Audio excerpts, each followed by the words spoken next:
I'm at the yard of Tara LAING, catching up with Gavin Fenter to hear more about the runners that will be taking part on Friday. Now, in race 4, Darnelli will be the first for the yard to step out. He's in shot behind us. Now, he's new to the yard and races of recent KwaZulu-Natal form. Yes, Nadine, this horse came from Dean Kennemer in impeccable condition.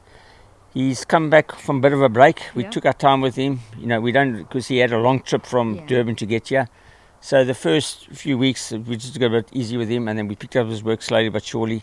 We've got enough work into him now. He could just be short of a run, but he's a very nice horse. I wouldn't leave him out to exotics. Now, another very nice horse is Red Sash, and we'll see her in action in race 5. She was a good winner of her last. She beat a useful field, and in fact, both the second and third horses that day came out to frank the form in the way of Joy and Peace and Lady Silvano. Gavin, you'll be optimistic about her chances. Yes, I mean, she won convincingly, beating Joy and Peace, and we know how good Joy and Peace is, so that was a big plus.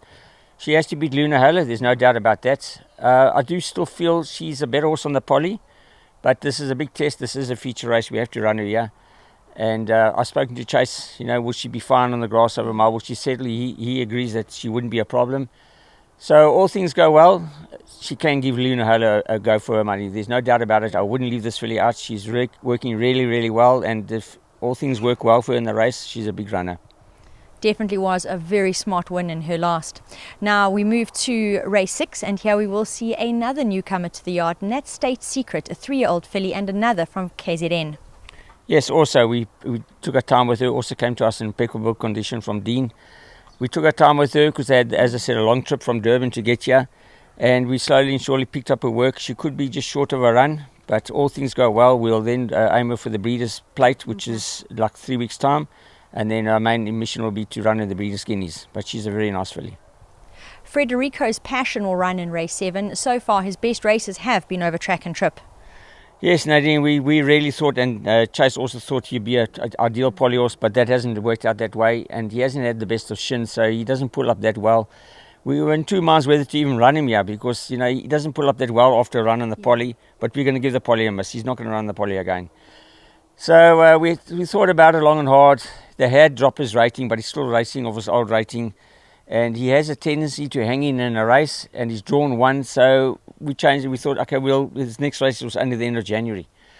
So we'll run him. He's fine. We took it easy for the first week, and I've been working him just to make sure he doesn't overwork. Yeah.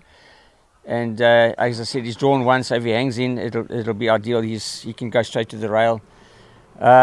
It's a competitive race. He can run a place. There's no doubt. He's better over 1,000 on the grass. He can run into the money, but quite a tough race. And finally, 3 Cheers will close for the yard in race 8. Yeah, 3 Cheers. I've said the last couple of times we interviewed that she was way overrated. They have dropped her. She's come down quite a lot. I still think she can come down even more. And a very competitive race. This is probably the hardest race on the card. She could probably run into the money, but a very tough race. Definitely agree with Gav. The last is going to be very, very open. And let's hope it all goes well for 3 Cheers.